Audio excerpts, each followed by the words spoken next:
so many similarities, and this is why a lot of this combo of the people that we got here. All right, without further ado, let's jump into reviewing some messages. So the agenda for this meeting, guys, is this. Let me quickly share the screen. Bang. All right, we're here. This is our meeting, our beautiful panelists. We've done the intros. Now we're going to go and jump into the DMs and reviews. What we're going to do, we're just going to quickly go through those messages, give our thoughts, and then at the end of each review of either a DM or an email, we're going to grade it. We're going to give us our grade, either that's 10 out of 10, 2 out of 10, 5 out of 10, but we'll try to be not too harsh on those messages. I can't see the screen. Can you, Chris? Yeah, no. I was like, where is it? You can see? No. Oh, well, let me. Can you see it now? Yeah, amazing. All right. Phew. Well, that went well. It's okay. Yeah, all happens. All right, let's jump into the reviews and let's make it actionable. So I'm gonna quickly read it out for everyone, and then we'll just go one by one, giving our thoughts. So we start with a cold email. Subject line: I can fill your role. Hi, name or name.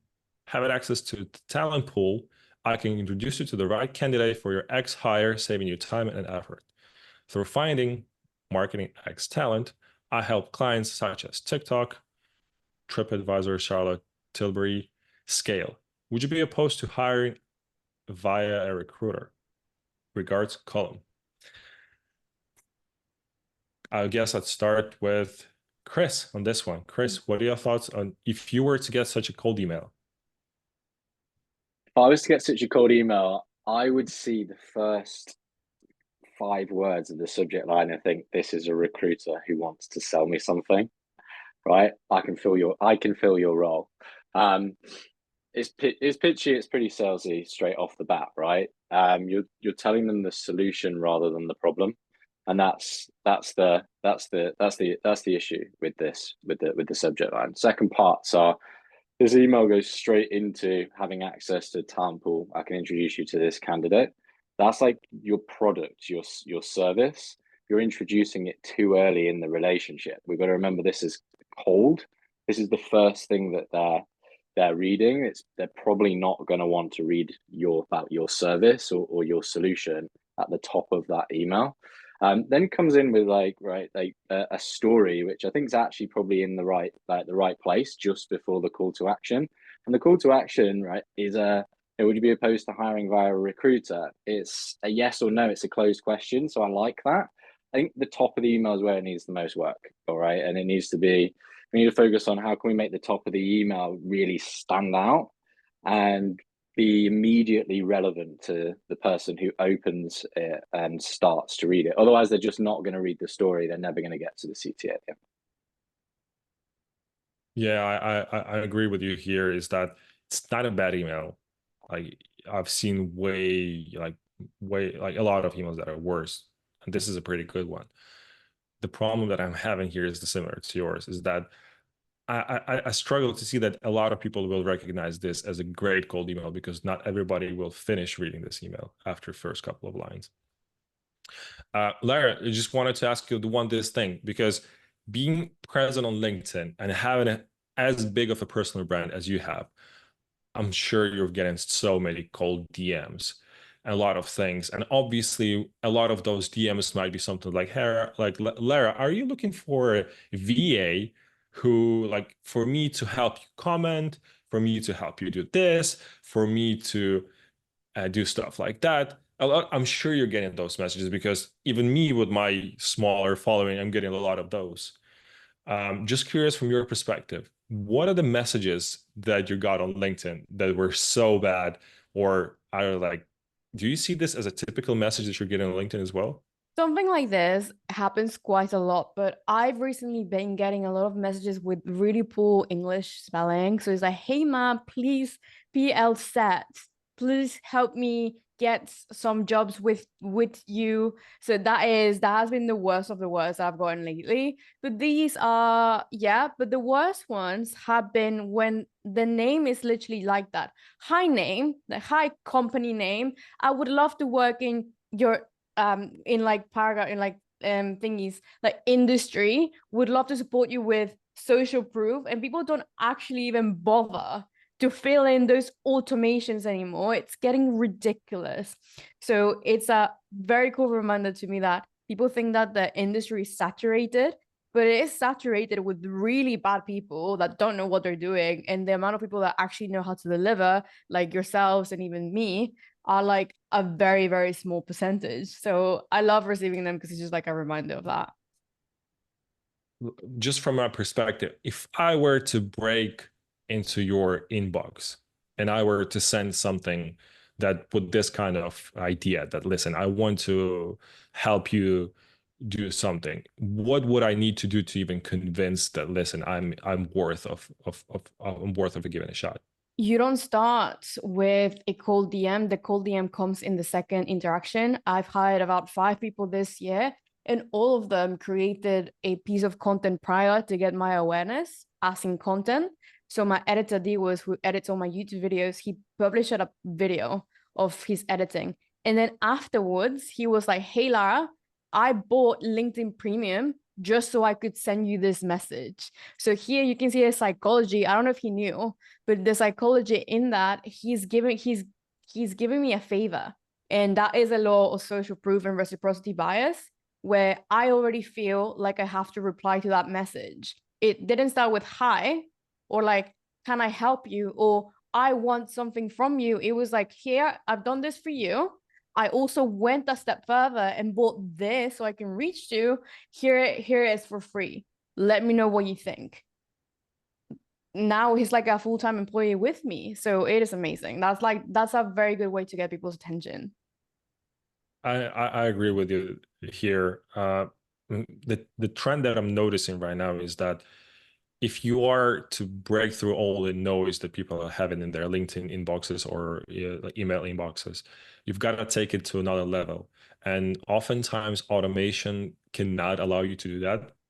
And you need to show why you actually care. So if we are talking about the cold email that's we want to send on scale, we need to figure out some details that will make this email feel like it's not an automated email. It's all about this. Your goal is to get away from the notion that for the first couple of seconds after reading your messages, oh, this is a cold email. Oh, this is a LinkedIn. Like this is a message that somebody wants to sell me something or wants me to hire them. No, you need to get away from that notion. You need to be able to present it in a way where you're actually showing that I've done some job before. Here is it. And also the trend that you mentioned is right now, cold messages are still working, but what I'm seeing is you need to try to make it feel as warm as possible before sending that cold message, that cold initial email. And helping bridging that gap, being present with like in front of the prospect's eyes before actually sending that cold email, having that familiarity, like, okay, I've seen that person a few times, really helps a lot. Like this is why I'm saying all the time, cold emails work really well when you have an established brand and a relationship, like at least something. Because if you're just going like straight up and cold, you need a lot of jobs to convince that person to engage. Yeah, although I have received a couple very few cold emails. One of them, and I may even send you the screenshot, I'll go and find it, was by this woman called Alefia, and she was trying to get me into, Oh, I yeah, do know. you know her? She also sent me this cold email and we had a conversation. Really? The one that she Yeah, sent we to me? did. Similar, but she mentioned you there as she working with you. Yeah, so her email was quite good, and for some reason, I don't think the email would have been so well received if it wasn't the timing.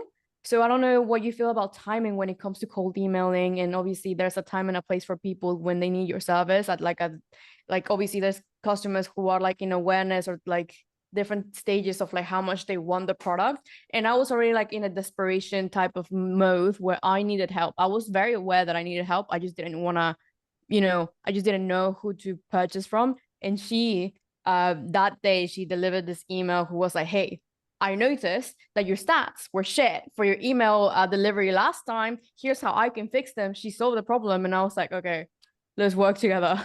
5K done. That's literally exactly how you need to start, right? Like this email here, it doesn't talk about a problem straight off the bat. It doesn't talk about the way you can go up a level, right? And there's levels with email, levels with DMs. If you want to go from like here to the next level, then all you just insert a really simple framework in that first line where just use something that I call it the I saw, I bet framework. It just keeps my mind on track for the first line where I'm just going to say, what have I seen or read or listened to? That's my observation about that person, all right, and what's going on in their world. And then I follow up with a hypothesis, aka I bet, right? Laura, I've seen that your open rates were super low the last time that I checked them. I bet you're thinking about how you can improve them so you can get a better open and response rate to your cold emails. Then you can go tell a story. Then you've got a CTA at the end, right? But you got to hook that person into like why they should care about you in the first line. Best way to do it is just start with saying something you've seen and link that to a hypothesis that you have or a bet that you make or a guess that's going on in their world. Your biggest problem in sales and in the world of cold anything is you do not know, like Lara was saying, the timing. You do not know if the timing is right in their world. That's your biggest constraint. So you're constantly in a world of making guesses, right? But you got to keep making the guesses, otherwise you're never going to kind of guess right. Facts. What I've noticed is the more you're practicing it, the better you become at being just business savvy. So your observations just become sharper, and what you're seeing, you can tie it quickly more to the thing what they're trying to solve. Because oftentimes with the problem with the juniors or recently the highly promoted, like just recent mids, like sales specialist, that they're making wrong assumptions on what it actually means for the business. So it's like, I've seen this post on LinkedIn. I guess there is a push for a totally irrelevant thing. And this is where all cold emails break. You need to actually understand the cause relationship, like, cause effect relationship. And then it all works and all makes sense. Like Alethea also sent me email. It was a little bit different, but why it worked on me, it was straight to the point. It was a longer email. And I often say you need to send shorter emails, but what really is you really need to nail is you need to give the context and make sure that each sentence that you've got there is engaging. It's not a filler sentence. It's not something just like to bridge the gap between the first two paragraphs. Her email was good. First couple of lines did the job. And this is what I always say.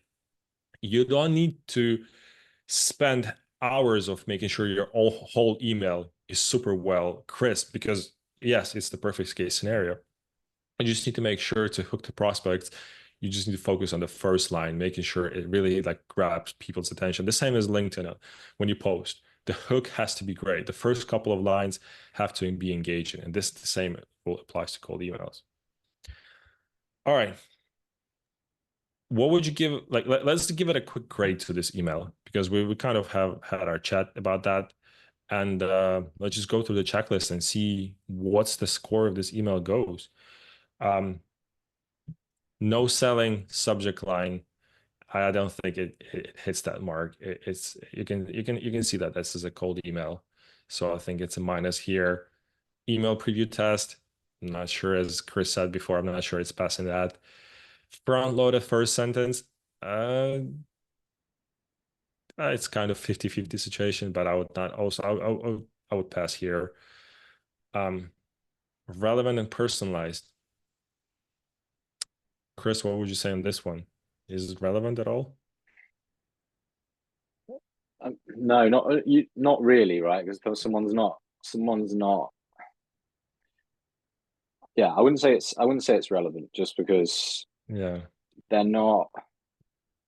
One, like you're not making a hypothesis about what problem that person likely has, right? You're not wording it in a way where it's saying to them they have a problem. I actually got this recently. I know we need to move through it. I got this recently from a VA or a virtual assistant, because I've been looking for a virtual assistant because my admin is out of control at the moment. And they messaged me in their subject line, and this answers the question in the chat around subject lines. And all they put was manual tasks as the subject line. I'll try and find this email as well, by the way. They were like, "Hi, Chris." Like, they mentioned I can't remember the exact observation, but it was something about me spending time with my kids. Post about that on LinkedIn, and then they said, "I bet you essentially you'll want, or I'm guessing that you want to spend more time doing that and less on manual admin tasks."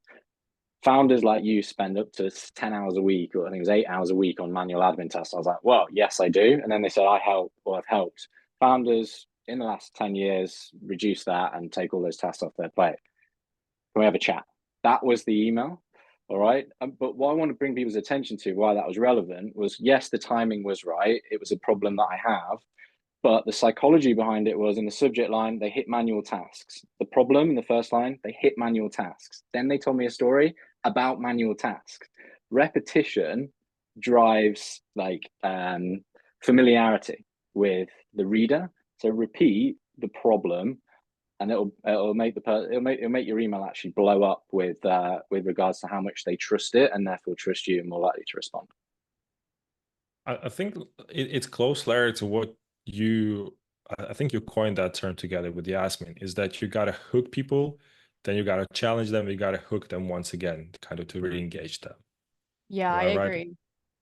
I agree 100%. But I would give this, I don't know, I would get overall, I know we have to move on to the next example. I give this a 4 at maximum out of everything with the checklist. Yeah, I mean, because like if we're looking at this, what's in it for the prospect stands out. Maybe it hits the mark. It's got some social proof. Value over feature, probably yes, and interest level, yes. That's it. But other than that, maybe that's like a 5 out of 10 email, I would say. In reality, this is like a 5 out of 10, 4 out of 10 email. But yeah, that's pretty close. All right, let's move over to the next one. We've got a DM. So let's see how that DM performs.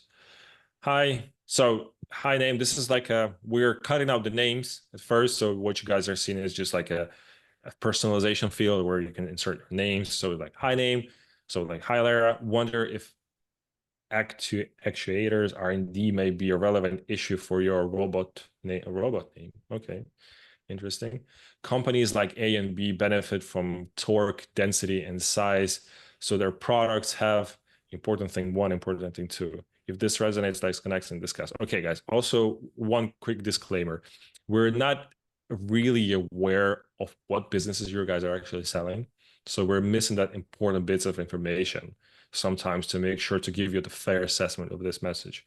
So oftentimes we're not really understanding if this is something like, it's hard for me to put myself in a position of being like, let's say, a VP of a company that engineers robots. I don't know exactly the challenges, but I will give you just my initial thoughts on reading that email. I don't know.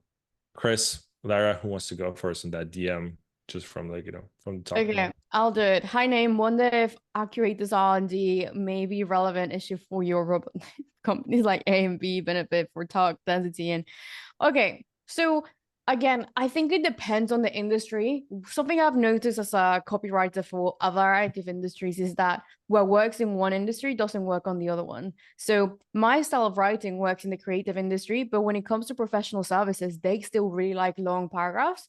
So for these DM, because it seems to be about research and development, this actually might be as like straight to the point as it needed to be if it's got if in the blanks they're filling in the right details and it's a very specific type of name, whatever. So I actually think it's quite good. Yeah. Chris, what's your perspective on this DM? My perspective on it is I've been working on this and testing stuff around this like an absolute lunatic recently as well. But what I found was working best at the moment is, and I totally agree and hear Laura's point on different industries, is brevity on social on social and LinkedIn DMs. It is different from a formatting and structure perspective to cold email. So first lesson is like, do not ever copy and paste for your cold emails straight directly into the DM piece. A couple of things, and I'll give this one for you. This is a cold one. Is before you even get to the message, is it slightly warm? Is there any sort of intent, right? Has that person taken any action, or is it cold? If this is cold, which this one feels like, then again, I would go back to what we were just talking about with your cold email, right? And I would reuse that observation that you've seen in that cold email, but it's still written format, and I would make a hypothesis, and then I'd ask them a short closed question.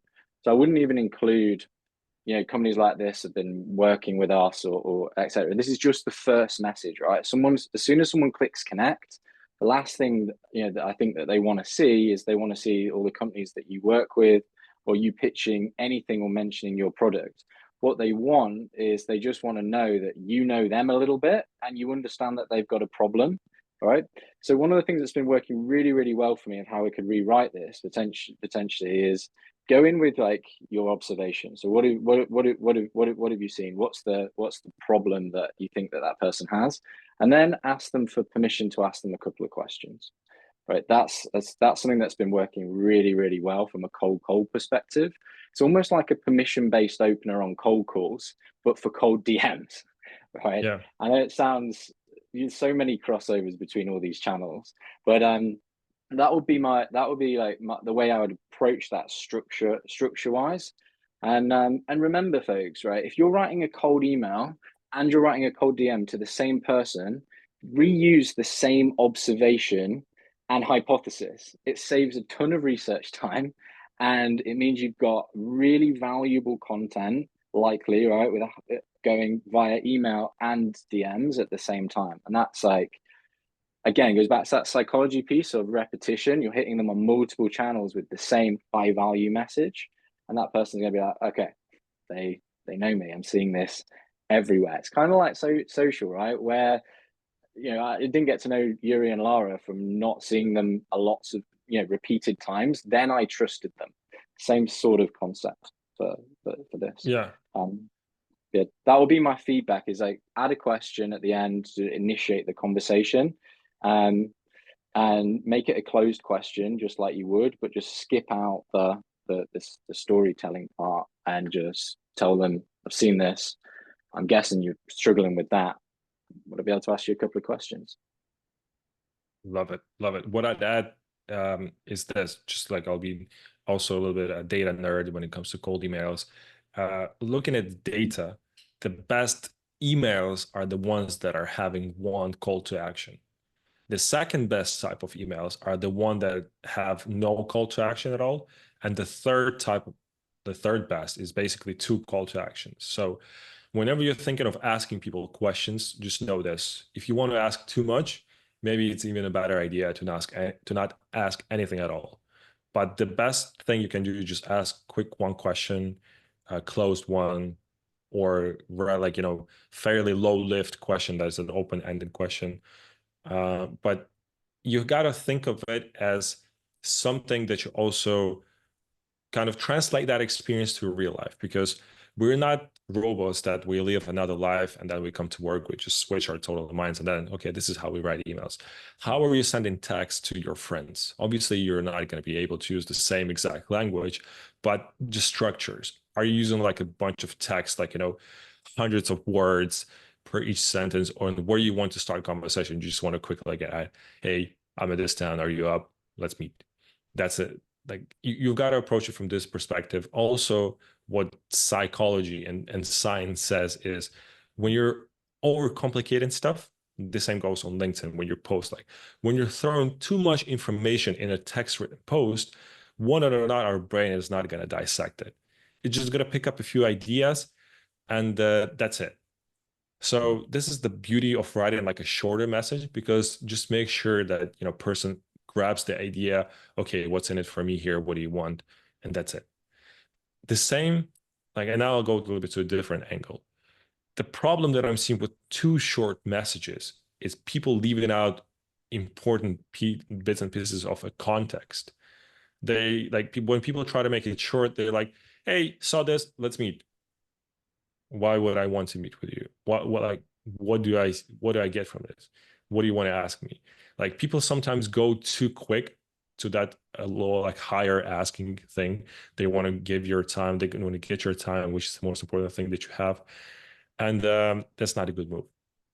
So if I were to give my feedback on this one, I think it's a pretty good one I'm just here. seeing some comments on the LinkedIn Live actually, and there some people are like, I'm surprised that Lara is actually saying that this is an actually good DM. And personally, from experience, as someone that gets thousands of DMs, I think that when it comes to actually needing something, brevity, like Yuri and Chris were saying, is so crucial. And this to someone from like a cold perspective of like you actually don't need a product, uh, wouldn't land.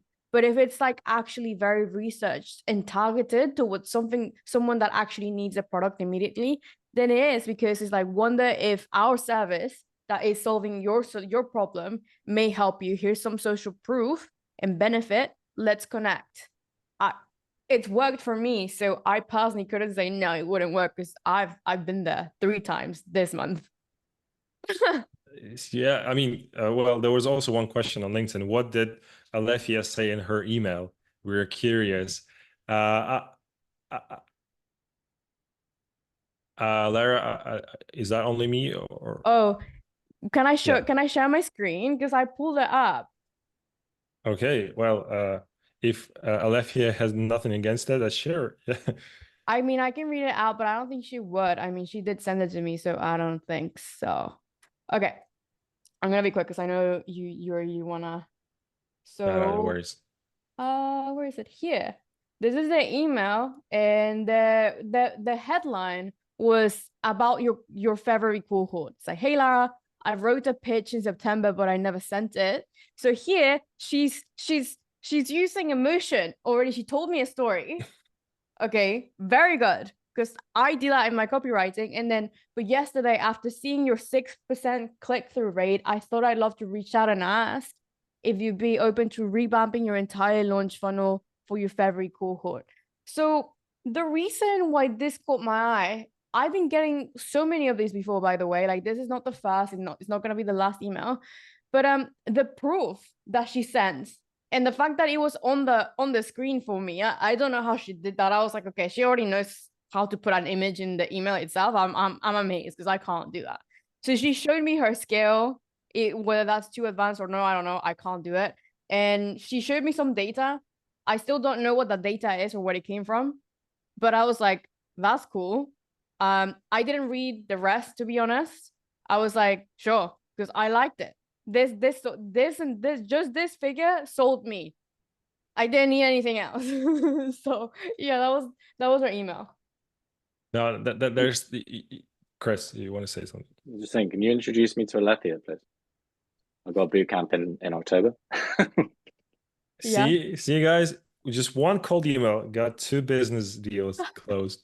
she's great. She's great, and I really like her tenacity, and she just goes for it. But yeah, if you want to go back to Yeah. No, I can 100% agree with you because I've been on a call with her. She's great. She also got me on a call. It was a little bit different thing, but what got me on the call is obviously also the stuff that she started with. It was a little bit different stuff, and then she mentioned that she works with Lara. That's already like a good enough thing for me. Okay, let her trust her, or I might want to check out what's it. And the same psychology goes with other people. I've talked with many billion-dollar CEOs, multi-million-dollar CEOs. This is the one similarities that they all share. If they know the person that's sending them email, they're opening email straight away. If they don't know the person, but if they see something really good in that preview, they're opening that email. And if no matter like, because you could not really get to that feeling this is the email written specifically to you without doing a lot of research.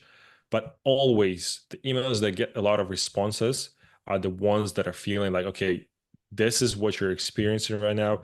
I can get you to a better place. This is how, no rush, but you can introduce me to your new recently hired VP. I'll set it up all for her because I know you're busy.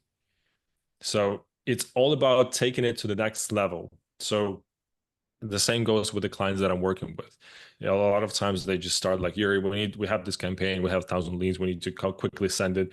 What's the one email we can send it to them? I was like, I mean, that's a one way to burn those leads. But let's kind of, reverse engineer it and see what you guys can find more meaningful and how we can approach that.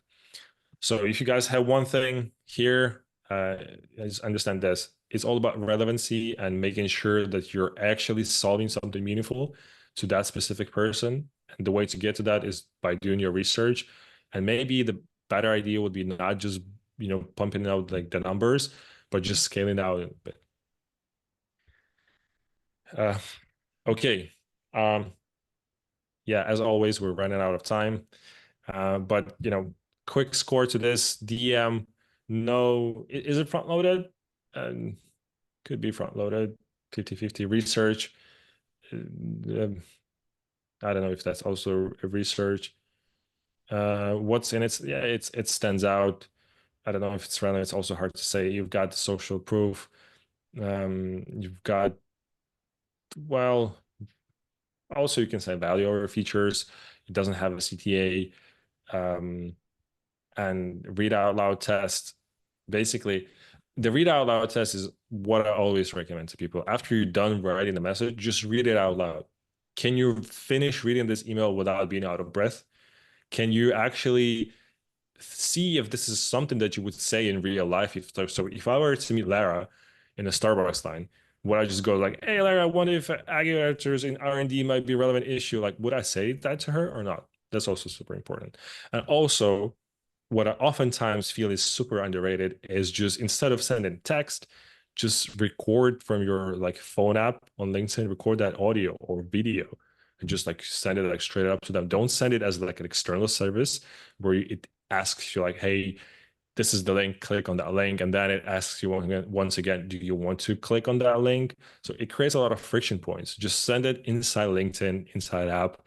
It's a native, then you just push and play and just go outside and read this message out loud. It's going to separate you from all the other sales reps. And at least if it's not even relevant, you're just going to stand out. And that's already a great success, if you ask me. Yeah, thanks. One hack as well with like recording yourself, just read your cold email that you've just written as your video script or audio script, because then Yep. again, you've got a good message across two different channels. Repetition, repeat, repeat, repeat. Yep. Yep. All right, let's move to another one. This is, I guess, a cold email that we can add a little bit of more insights. I don't know if I need to read it out loud. We can just go like step by step. So um, I'll start with my observation. Anytime I'm seeing a subject line that starts with seeking, helping, and any kind of Blech. verb, yeah, already it hits my mental spam filters. I know within a second this is a cold email, this is a marketing newsletter email. The biggest tip that I can give to everybody listening to this, analyze if you're working for some company, analyze the subject lines that you guys are sending inside their company.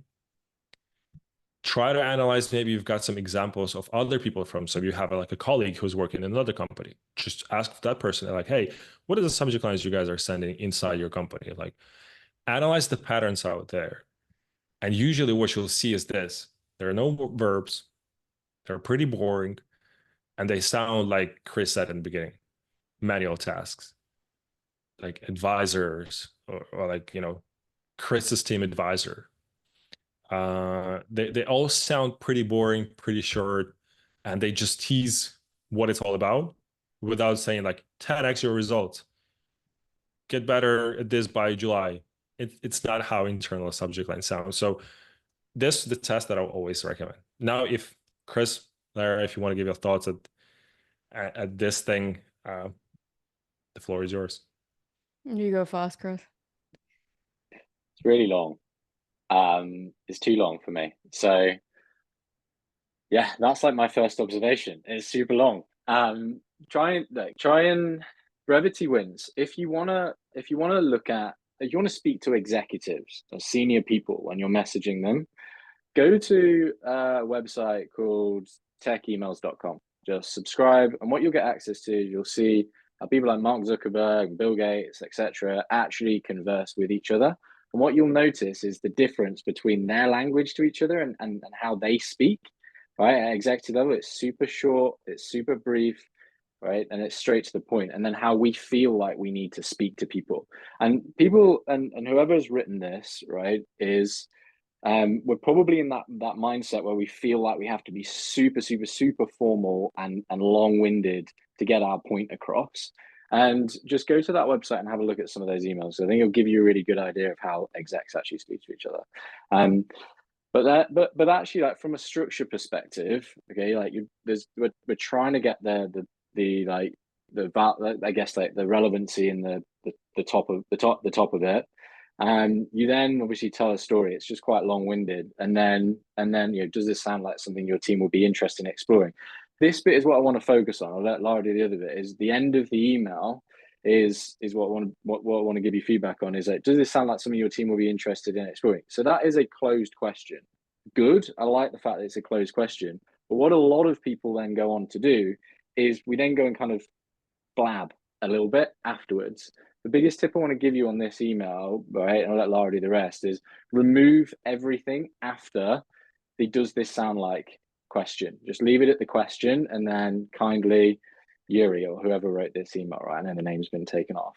Because what that will do is that will initiate them to think about responding to you and whether what you've said in the email is good enough or not. But if you then carry on talking, you've removed the call to action accidentally. All right, so leave that till last. Yeah. Okay, well, I'm already getting decision overload from this email. Like Chris said, it's way too long. The headline, the subject line is like, I don't know what this means. Seeking green business advisor for what? Advisors for what? What are you seeking? Advisors, like what do you mean? Obviously it's targeted to a different like a specific demographic, but even then, like what is in it for me of me opening this email? That's what most subject lines should be focusing on, I think, in my opinion. Also, I just don't know, like with writing, something that I've learned is that you need to have visual rhythm. And with this, I mean like using bullet points, single lines, make it easier for the person that you're sending the email to get you an answer. By using this type of like paragraphs, you're making it harder for yourself to actually get the response you want. You need to tell them why that's important for them, what it does for them, and then what the benefit is, and maybe some social proof, and then dip. Have a clear call to action. This is just, no, thank you. Yeah. I like what I always say is this: starvation is healthier than overeating. Like indigestion is the problem. Like when you're seeing too much, you're just like you give up. You try to summarize it as quickly as possible. So the brevity and what Chris is advocating for, and I'm 100% agreeing with him on this one. Just keep it short. Keep the main things. Like the goal of email is, if I were to simplify it, is this: the first sentence so interesting and so engaging that you're just wanting to read the second sentence, and as long and so go on until the message reads, like the message ends. That's it. Just each sentence making sense to you. No filler stuff. All about them, not about your perspective. Also, what I always tell people, when you're writing to, like, it's a cold message, like completely cold, don't focus like I, me, us, and stuff like that. It's not about you. You're not just going and saying to them like, hey, look at me, how beautiful I am. You just want to understand if that's something relevant for them. So always show that you perspective. Talk about in terms of what's in it for you. Why would you even care? And here's also like why other companies care. That's it. That's always the framework that I promote. All right, we're running a little bit out of time as usual with all of the best scenarios. So what we'll try to do, we'll review one more LinkedIn DM, and then we'll show maybe a little bit better options. So we've picked up also emails and messages that we feel like could be a little bit better. So they are already pretty good, but we'll just give our thoughts on those messages. So call it a good example. So the last one of LinkedIn DMs to review. It's Mihao from company. We provide ball transfer units for companies that build and maintain production lines, warehouse, and factories. Also, what I just want to mention here, it's super, like Lara mentioned that, Chris mentioned that different industries prefer different types of outreach. Some, let's say, older industries, manufacturing, some, I don't know, any like warehousing, they may communication like that may still cut it, may still like do the job. But just from our experience is that it's always better to show and not just go from a perspective, here's what we do, but instead of here's what you can get here. Because if you see the patterns here on this meeting, Lara worked with Alethea because she showed what's in it for Lara, and she was right on point. Chris hired that VA, or is about to hire that VA because that person showed, hey, I know what's going on with you. Here's what I can help you do with, and it was relevant. I booked a call with Alethea because it was relevant, and also she got some social proof. So it's all about nailing that understanding of your ICP and stuff like that. I don't know if it doesn't necessarily help you do with that. It just helps you promote yourself. And if I were to receive such a DM, I would say, okay, this is a typical another DM promoting themselves. I'm not gonna read it. I'm just gonna end it until a couple of words. And it hurts me to say, but I guess a lot of people would do the same. Lara, what would you do if you were to receive such a DM? Oh, it's microphone company. We provide. Ugh. Why are you telling me about you? Like, that doesn't really matter. Like, when you're introducing yourself as in like, hey, my name is, I don't know, I don't care. Maybe I don't have time. Maybe I'm on the go. It's more like, hey, this is your problem. Here's my solution. That is most likely like that first line already put me off, and I probably won't read the rest. So yeah. Yeah, I think it's just like there's a right place to tell people what you do and the people that you've already helped, right? And usually when it's on email, on calls, on DMs, it's towards the end, either towards the end of the message, right? Not at the start of the message. So do that little, that's a bit of a switch, like a bit of a switch around there, right? Where like you want to start with them, something that's all about them, right? What have you, like, keep it super simple. Again, like DMs, just like emails, there's levels to these things.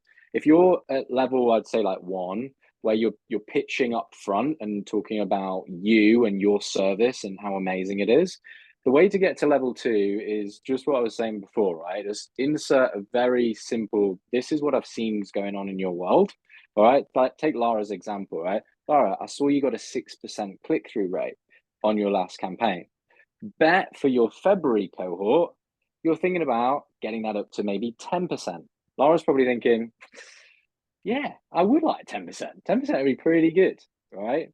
And that's immediately you becoming relevant. You've said something that you've seen is going on in their world, and you're making an educated hypothesis about what is the problem or the challenge that they're looking to face. Then you can go in and say, hey, well, read all of these books and worked with all these customers and did all of this stuff, and here's my amazing product, and it can get you that 10%.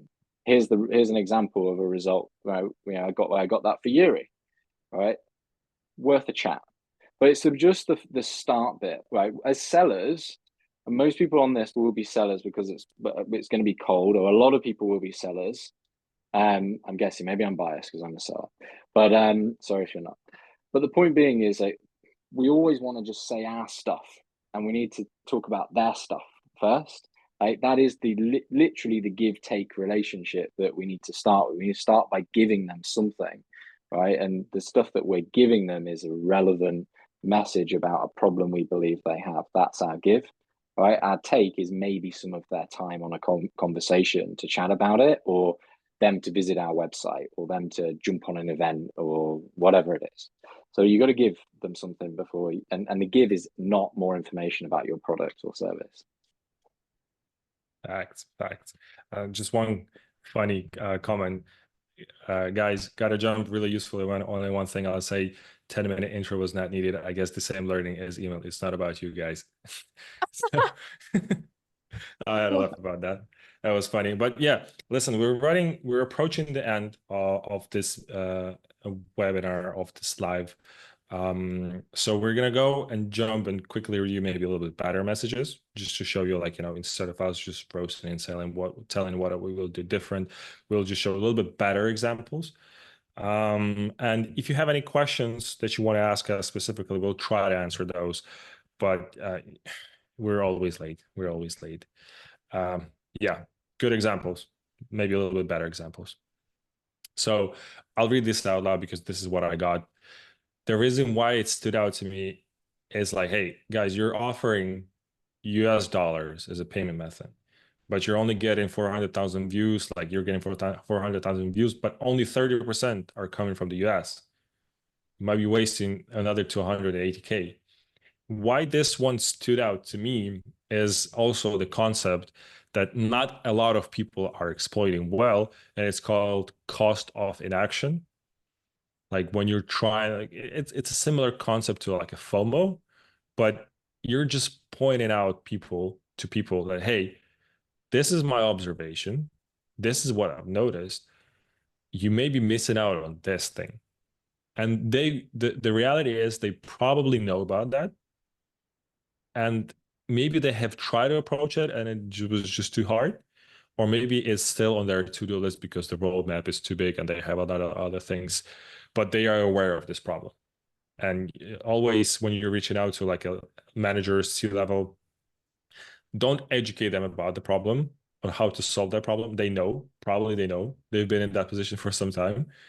They might not just be able to get their hands on it yet, or they have tried to solve it and it just didn't, it was hard for some reason.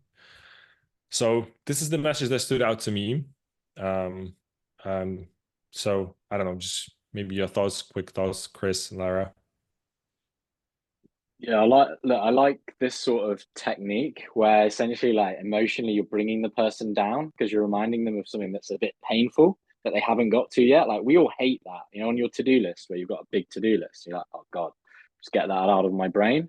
You're, as the salesperson, you're bringing this back, you're bringing them down onto it. And that's not a bad thing because it's also an emotional response that you're evoking. My one bit of feedback is, rather than thoughts, don't keep that's super open, because I'm not going to share all my thoughts with you on a first DM. I'm probably, if you keep that closed, and reword it slightly, I'm probably more likely to start the conversation, because that should just be the objective of the first message, right? You're not selling too much, you're not booking a 4-hour discovery call with them, you're just looking to elicit a response and start that conversation.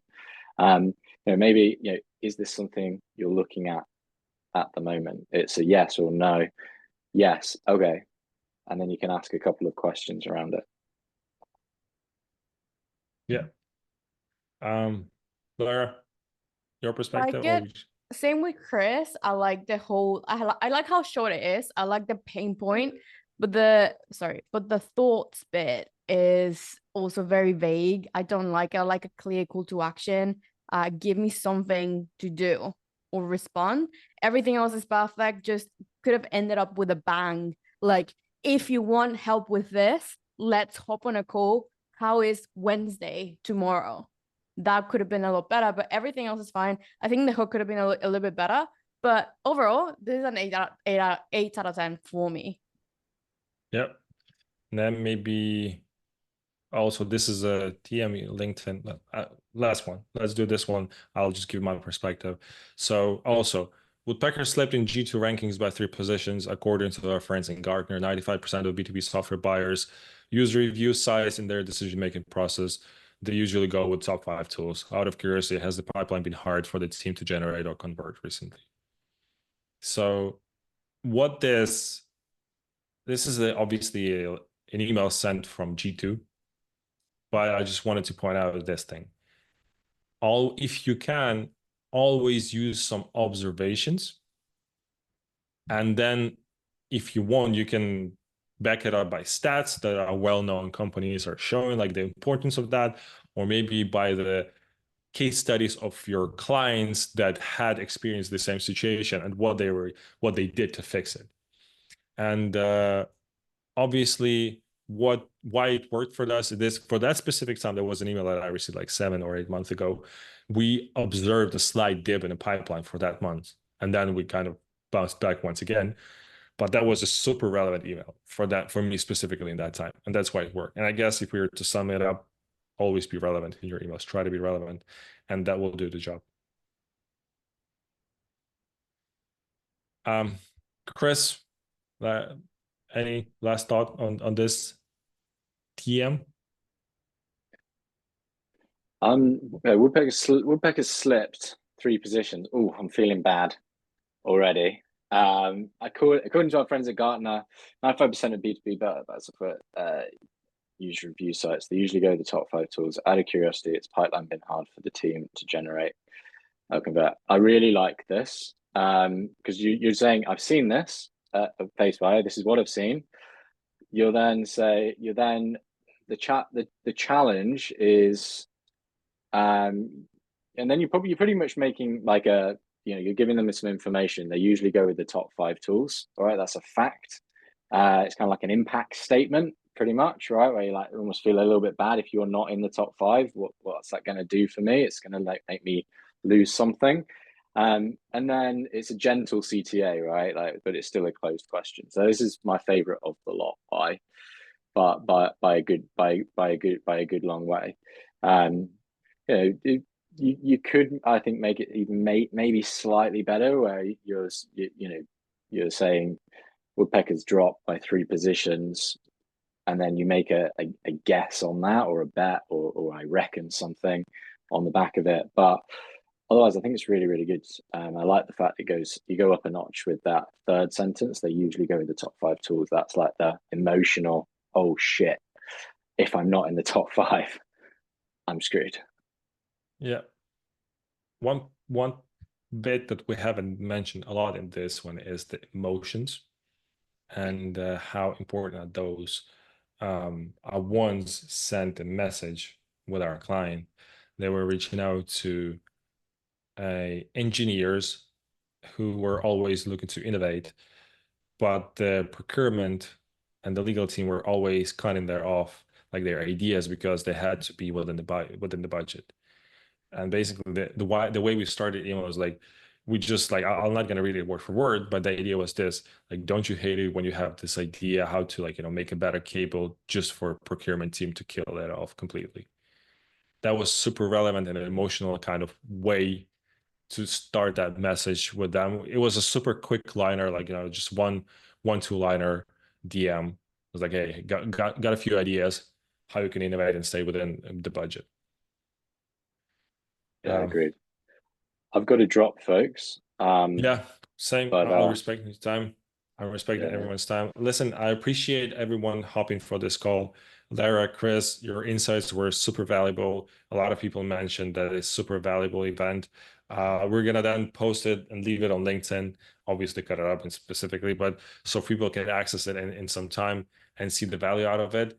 But so far, folks, thank you. We try to make it super, super actionable. Chris and Lara, you were amazing. Thank you. Thank you so much.